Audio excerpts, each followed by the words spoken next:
ស្ដ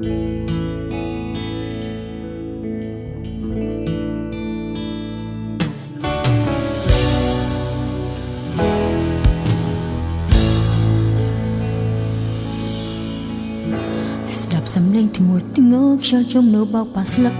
ឈើហាក់សោសាប់បាញ់ឈឺព្រៀបដងឲ្យខ្ញុំស្រក់ទឹកភ្នែក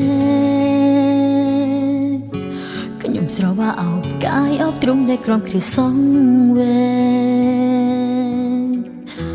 សងខំចាំថ្ងៃស្អែកតែស្អែកនៅតែគ្មានមេត្តាសូរសំឡេងខ្លែងស្រង់ស្រែកយំគុំរៀមយកជីវិតអងខ្ញុំព្រឹកភ័យព្រឺព្រឹកកំដាល់វាវត្តសង្សាររូបកំដរលោកីជីវិតជួបតែក្តីបញ្ហា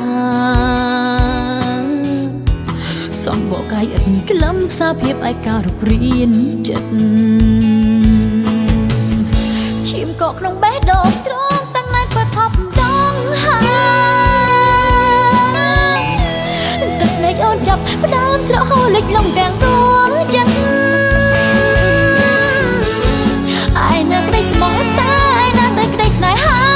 បាត់ប្រដេកខ្ញុំស្នេហ៍ស្និទ្ធគ្មានចិត្តស្មោះប្រកល់ឲ្យខ្ញុំ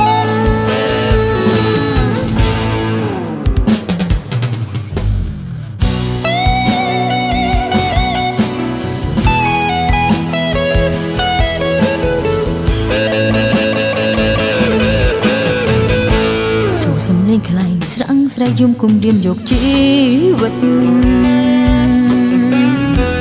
អោខ្ញុំព្រឹកភ័យព្រឺព្រឹកកំដាល់វាវត្តសង្សា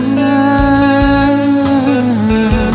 រូបកំដរលោកីជីវិតជួបតែក្តីបញ្ហាសំបកកាយឥតក្លឹមផ្សារភាពឯការុករៀនចិត្តឈាមកកក្នុងបេះដូងត្រង់តាំងណែបថប់ទឹកភ្នែកអូនចាប់ផ្ដើមស្រក់ហូរលិចលងទាំងដួងចិត្តឯណាក្តីស្មោះតែឯណាតែក្តីស្នេហាបាត់ប្រដេកខ្ញុំស្នេហ៍ស្និទ្ធគ្មានចិត្តស្មោះប្រកល់ឲ្យខ្ញុំ